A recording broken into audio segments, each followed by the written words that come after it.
Bonjour et bienvenue dans la chaîne Mathématiques Sciences. Aujourd'hui, je vais te expliquer une nouvelle vidéo qui est tout simplement donc une vidéo pour les premières en spécialité sciences et vie de la Terre. Donc sur le thème numéro 1, la Terre, la vie et l'organisation du vivant. Donc enfin, nous allons démarrer les sciences et vie de la Terre, donc pour les premières. Donc là, on démarre par le thème le plus long, ok. Donc pareil, comme en physique-chimie, on va certainement regrouper par la suite des chapitres ensemble, ok. Et donc là, on va commencer tout simplement par le tout premier chapitre sur les divisions des cellules eucaryotes. Déjà, la première chose qui va vous interpeller, c'est le titre. Qu'est-ce que c'est qu'une cellule eucaryote? Qu'est-ce qu'il nous raconte encore?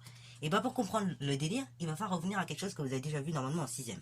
Ouais, on va revenir à des bases pour bien comprendre la suite. Donc en 6ème, il a été vu que chez tous les êtres vivants, on avait des cellules, ok? Parce que tout simplement, la cellule, c'est l'unité du vivant. Du fait que bah, tout simplement, chez tous les êtres vivants, il y a des cellules, ok? Et on avait vu que toutes les cellules, pratiquement du monde du vivant, bon j'ai pratiquement, mais en fait, on avait dû dire toutes les cellules du vivant sont constituées de la même façon. C'est-à-dire donc une membrane plasmique séparant deux milieux, un milieu intracellulaire, donc dans la cellule, et un milieu extracellulaire, donc à l'extérieur de la cellule. Après, donc, dans la membrane d'un milieu intracellulaire, donc on va trouver à l'intérieur donc, de la cellule, on va trouver tout simplement un cytoplasme, et dans ce cytoplasme, on va retrouver ce qu'on appelle un organisme particulier, donc tout simplement le noyau. Et j'avais dû dire également que tous les êtres humains étaient constitués pareil, au niveau de leur cellule. Ainsi, en vous disant ça, j'ai un petit peu menti, puisque en réalité, c'est pas tous les êtres vivants qui possèdent des cellules, ok? Enfin, des noyaux dans leurs cellules. Ok, tous les êtres vivants d'accord possèdent des cellules, mais ils ne possèdent pas tous des noyaux dans leurs cellules. Ainsi, donc, tout simplement, de ce fait-là, les cellules des êtres vivants, donc, dont les cellules sont tout simplement dépourvues de noyaux, ok, les cellules dépourvues de noyaux, on appelle ça des cellules prokaryotes. Et ça, c'est complètement à l'opposé des cellules eucaryotes. Donc, en fait, une cellule eucaryote, c'est tout simplement une cellule contenant un noyau. Tandis qu'une cellule prokaryote, c'est une cellule qui ne va pas contenir tout simplement de noyaux. Exemple concret, par exemple, les bactéries, si vous regardez donc des cellules de bactéries, vous pourrez faire la recherche, où je mettrai quelques images, on va très rarement trouver des noyaux dedans, ok, dans les cellules donc, de bactéries, ok, puisqu'il n'y en a pas la plupart du temps. Alors, là, donc, c'est pour tout simplement les cellules prokaryotes et eucaryotes, mais donc on avait vu que dans les cellules avec des noyaux, du coup, dans les cellules eucaryotes, on trouvait un certain nombre de choses. On trouvait en fait de l'ADN qui était condensé la plupart du temps sous forme de chromosomes, ok. Ces chromosomes, ils sont constitués, donc, comme je l'ai dit, d'ADN, et donc ils sont faits de la façon suivante. Un chromosome, c'est fait donc avec deux chromatides, ok. Les deux bras que vous voyez, ça s'appelle des chromatides, ok, voilà. Après, le centre reliant tout simplement ces deux chromatides, on appelle ça le centromère. Bon, ça vous n'êtes pas spécialement en tout cas obligé de le retenir. Mais ce qu'il faut bien retenir par contre, c'est qu'un chromosome, ça a toujours deux chromatides, ok. Nous, c'est vrai que quand on reprenait les chromosomes, on avait l'impression qu'il n'y avait qu'une seule chromatide, un seul bras. Mais en fait, non. Un chromosome, c'est vraiment deux chromatides, ok. Donc, on a deux chromatides. Donc, quand on a à chaque fois de l'ADN, et de l'ADN, et le même ADN, ok. Dans chaque chromatide, on a la même ADN, on a la même information génétique. Très important à comprendre par la suite, ok. Voilà, et une fois que, grosso modo, on s'est rappelé de ça, et maintenant, on va s'intéresser justement aux divisions cellulaires des cellules eucaryotes. Parce que vous savez que pour maintenir justement les chromosomes en état, tout au cours de la vie de l'individu, il va y avoir un certain nombre de divisions, ici des mitoses la plupart du temps, qui vont se faire. Et donc justement, la question que nous allons nous poser, c'est voir justement comment l'information génétique est transmise donc d'une cellule mère aux cellules filles, ok, bravo. Et ce, durant la multiplication cellulaire. Alors, première des choses, pour bien comprendre la chose, on va déjà essayer de comprendre comment fonctionne la vie d'une cellule, ok, bravo. Donc, on va s'intéresser au cycle de vie des chromosomes, et principalement, donc, au cycle de vie, déjà, on va s'intéresser un petit peu à la vie des cellules, ok, à la vie des cellules, donc, avec les chromosomes. Donc, les chromosomes, il y a deux phases, principalement, donc, dans le cycle de vie de ces chromosomes, vous allez avoir une phase de mitose et une phase d'interphase. La phase d'interphase, donc, c'est une période entre deux mitoses, ok, bravo, et dans cette phase-là, qui est en général la plus longue, alors tout dépend après des êtres vivants, voilà, on peut avoir des mitoses plus ou moins longues, on peut avoir donc des phases d'interphase plus ou moins longues selon les êtres vivants, mais l'interphase quand même c'est la phase la plus importante, ok. Donc, cette période d'interphase, c'est une période à laquelle on va avoir des chromosomes décondensés, sous forme de fils de chromatine. Attention à pas confondre avec la chromatide que je viens de raconter tout à l'heure, ok. Là, on voit des fils de chromatine, ok, bravo. À la fin de cette période d'interphase, on aura deux fils de chromatine, tandis qu'au début de cette période d'interphase, on a un seul fil de chromatine. Ok, bravo. Donc on voit de l'ADN d'accord qui est décondensé, donc c'est-à-dire qu'au microscope, impossibilité complète de l'avoir. Et c'est durant cette phase-là que tout simplement, on va pouvoir, la quantité d'ADN va se dupliquer. Ok, bravo. Ok, j'en dis pas plus, puisqu'on va développer un peu plus tout à l'heure. Ok, comment ça se dupliquer, le mécanisme qui va permettre cette duplication. Après, donc, on a une seconde phase, qui est la phase tout simplement de mitose. Donc là, la phase de mitose, c'est la phase qui va suivre l'interphase. Et donc, cette phase de mitose va permettre comme ça la division, déjà la condensation du matériel génétique dans un chromosome avec deux chromatides. Et ainsi, donc, de ce fait, on va pouvoir visualiser mieux les chromosomes au microscope. C'est durant cette phase-là, d'ailleurs, que vous avez pu voir vos chromosomes, sous cette forme-là. Ok. Et donc, du coup, après, tout simplement, à la fin de cette phase d'interface, eh ben, on passe d'une cellule mère avec un chromosome à 2 chromatides à 2 cellules filles avec chacune, donc un chromosome à une seule chromatide. Ok, bravo. Alors justement, maintenant que nous avons un petit peu évoqué la mitose, pardon, on va s'intéresser dans le détail à cette division qui est particulière et qui va se passer, donc comme vous l'avez compris, de façon cyclique. La mitose, donc, comme je vous l'ai dit, le but c'est quoi? C'est tout simplement passer d'une cellule mère avec donc un chromosome à 2 chromatides à 2 cellules filles avec chacune, donc tout simplement un chromosome à une seule chromatide, ok? Donc ça se fait en 4 étapes, cette division. Donc on sort de l'interface, comme je viens de le dire, et après on arrive en étape de prophase. Cette étape de prophase, tout simplement, on aura donc 2 choses qui vont se passer. La disparition de l'enveloppe nucléaire, autrement dit du noyau, et une condensation de l'information génétique dans un chromosome à, tout simplement, 2 chromatides, ok? Une fois donc la prophase réalisée, on arrive en période de métaphase, et donc dans cette période de métaphase, on va voir comme ça alignement des chromosomes, donc suivant une même ligne qu'on appelle l'équateur en fait, ok? Donc alignement des chromosomes à l'équateur de la cellule, et vous allez vous dire une question peut-être qui est légitime également, mais pourquoi justement les chromosomes ils bougent, ok? On voit que les chromosomes ils bougent, mais comment ils font? Alors en réalité ce ne sont pas les chromosomes qui bougent directement, en fait vous avez des espèces de fils qu'on appelle des microtubules qui sont reliés justement à ces chromosomes. Et ces microtubules, en se rétractant et en se donc dilatant, et bah vont permettre comme ça le mouvement des chromosomes, ok? Bravo. C'est pour ça qu'on arrive à passer 2 étapes. Enfin, c'est pour ça que entre la prophase et la métaphase, et encore entre la métaphase et l'anaphase, et ben on a un mouvement comme ça des chromosomes. Enfin, on croit avoir un mouvement des chromosomes, en fait c'est pas des chromosomes qui bougent, ce sont tout simplement les microtubules qui permettent le mouvement des chromosomes. Sinon les chromosomes eux-mêmes ils ne bougent pas. Ok, bravo. Donc ça c'est pour la métaphase. Ensuite donc on arrive en étape tout simplement. Donc une fois qu'on a passé la métaphase, on va arriver donc en étape d'anaphase. Donc dans cette étape d'anaphase, chaque chromatide de chaque chromosome va tout simplement migrer vers le pôle opposé de la cellule. Et enfin donc étape de télophase. Donc là on a 2 cellules filles formées, contenant chacune une chromatide de chaque chromosome, ok? Bravo. Et après, une fois que la télophase est terminée, donc on a une décondensation progressive de l'information génétique, et donc on passe en étape d'interphase, ok? Bravo. Alors justement, cette division-là, comme on va pouvoir répéter plusieurs fois, et que du coup la quantité d'ADN va rester identique, ok, bravo, grosso modo, elle va rester identique tout le temps, et ben dans ce cas-là, on va tout simplement parler de division conforme, parce que c'est une division qu'on va pouvoir répéter, ok? Ce qui ne sera pas le cas justement de sa voisine, qui est la méiose, ok? Donc la mitose, faut bien comprendre, c'est une division qui permet donc tout simplement, à partir d'une cellule mère, de former 2 cellules filles, donc avec tout simplement des chromosomes répartis, donc de façon équitable, donc en passant d'un chromosome à 2 chromatides à un chromosome à une seule chromatide. Et comme je le rappelle, dans chaque chromatide, on a la même information génétique, et ben c'est pour ça qu'on dit que du coup il y a un partage équitable d'informations génétiques et donc une division conforme, ok? En partie. Alors maintenant, on va voir justement sa voisine, ok? Qui est la méiose. Donc la méiose, c'est un peu particulier, puisque là on va voir, ça va pas se passer d'un coup en fait, on va pas avoir une seule division comme là, comme la mitose, la voisine, mais on va avoir 2 divisions. On va voir une première division, donc qui va nous permettre de séparer la paire de chromosomes à chaque fois, ok? Parce que les chromosomes vont être regroupés en paires, et le but c'est de séparer les paires de chromosomes. Et la seconde division, pour chaque chromosome de chaque paire, on va tout simplement donc séparer les chromatides, afin d'avoir une chromatide de chaque chromosome.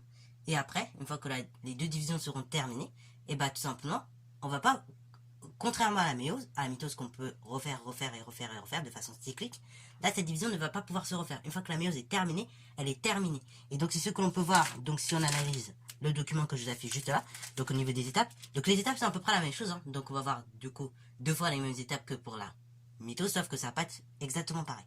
On va expliquer pourquoi. Donc déjà on arrive, on finit l'interphase, on arrive donc en étape tout simplement de prophase 1, ok? Dans cette étape de prophase 1, tout simplement, et ben cette fois-ci ce sont pas l'information génétique, elle n'est pas condensée seulement dans un seul chromosome et puis les chromosomes ils se battent n'importe comment. Non, on a une condensation en effet de l'information génétique dans un chromosome à 2 chromatides, et les chromosomes vont tout simplement se répartir pour former des bivalents, ok? Bravo. On dit même qu'il y a appareillement de bivalents, ok? Bravo. C'est-à-dire que les chromosomes vont se mettre par paire. On a également disparition du noyau, et donc ça c'est ce que l'on voit en prophase 1. Ensuite on arrive en métaphase 1. Donc là cette fois-ci on n'a pas alignement des chromosomes, mais alignement du bivalent, donc de la paire de chromosomes à l'équateur de la cellule, ok? Bravo. Donc ça c'est pour la métaphase 1. Ensuite pour l'anaphase 1, donc là chaque chromosome du bivalent va migrer vers le pôle opposé de la cellule. Et enfin, donc on arrive à la fin, donc avec tout simplement 2 cellules filles contenant donc chacune, tout simplement un chromosome du bivalent. Ok, bravo. Ça fera des choses que l'on peut constater lors de la première division. Ainsi, là j'emploie un autre vocabulaire, on va passer d'une cellule dite diploïde à une cellule dite haploïde. Et on va voir même une monoclature, donc lors de la division cellulaire qu'est la méiose, pour parler de ces cellules, ok. On dit qu'on passe d'une cellule 2n égale 4 à une cellule n égale 2, donc avec tout simplement 2 chromatides. Pourquoi cette monoclature? Le 2n vous indique tout simplement qu'on en perd, ok. Bravo. Et le nom indiqué à droite de l'égalité vous indique combien il y a de chromosomes, ok. Donc là, mon exemple, il y avait 4 chromosomes au départ. Et à la fin, finalement, on se retrouve plus qu'avec tout simplement 2 chromosomes avec tout simplement avec 2 chromatides dans un premier temps, ok. Bravo. Donc ainsi, on dit qu'on passe d'une cellule diploïde 2n égale 4 à une cellule haploïde, n égale 2 chromosomes à 2 chromatides pour le moment, ok.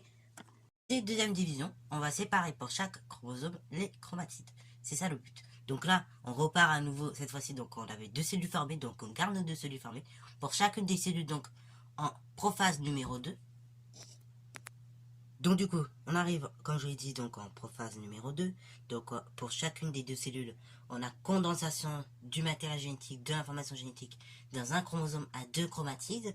Après donc, ensuite on arrive en métaphase numéro 2. Donc là, alignement de tous les chromosomes à l'équateur de la cellule. Ensuite, donc quatrième étape, on arrive tout simplement en anaphase 2.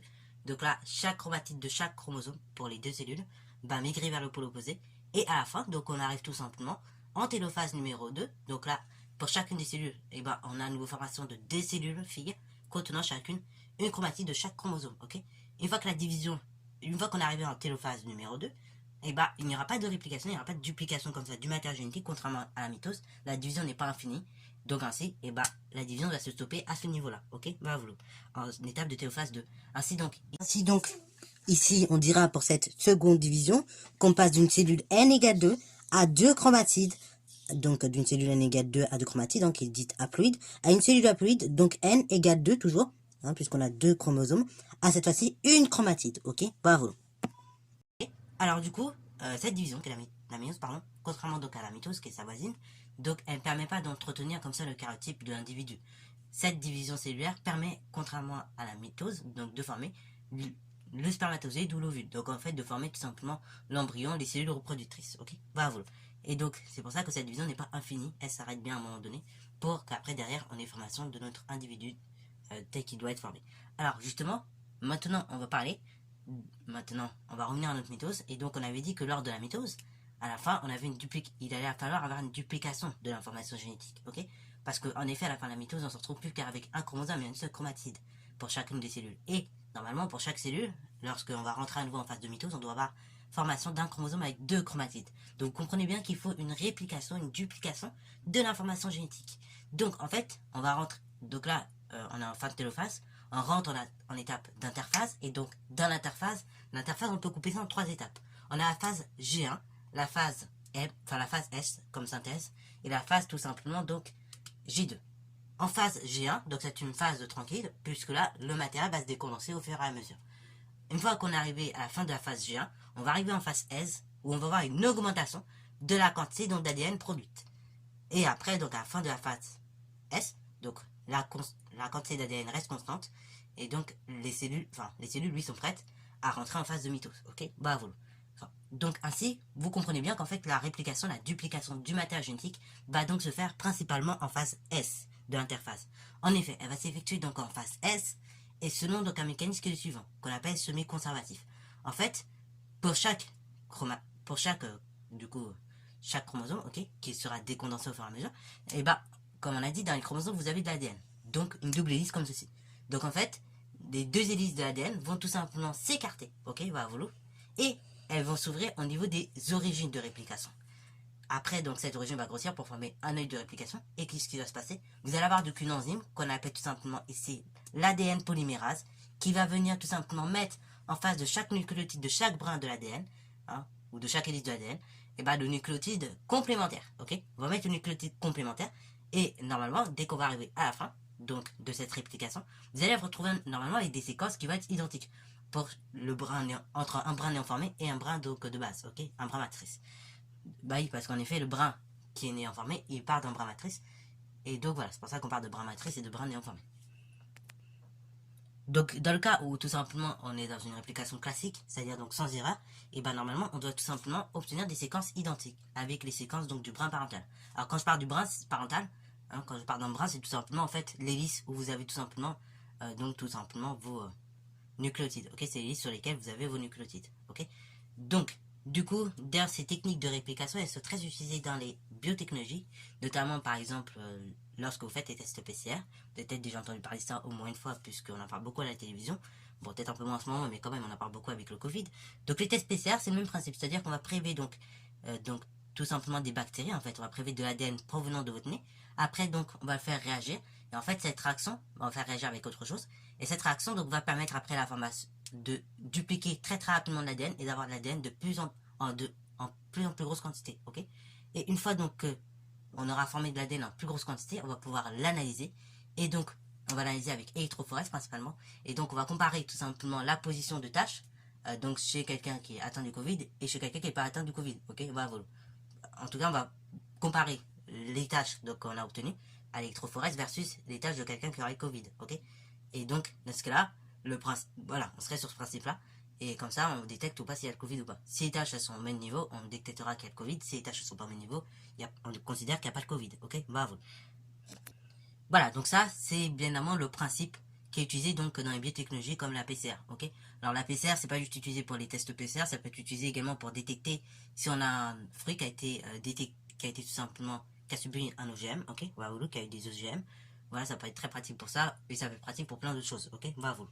Alors, du coup, pour revenir un petit peu avant, j'ai dit que justement, la réplication, lorsqu'il n'y a pas d'erreur, on a des séquences identiques, ok, entre un brin néanformé et un brin parental. Mais justement, s'il y aurait des erreurs, concrètement, qu'est-ce qui se passerait? Quelles seraient les conséquences non seulement pour l'individu, mais également pour la descendance? Et ce sera la suite du thème, ok, dans une autre vidéo, dans un prochain chapitre. Voilà. Sur ce, c'est la fin de cette vidéo, j'espère qu'elle t'a plu. Si c'est le cas, n'hésite pas à la liker, commenter et balancer toi en mathématiques et en sciences.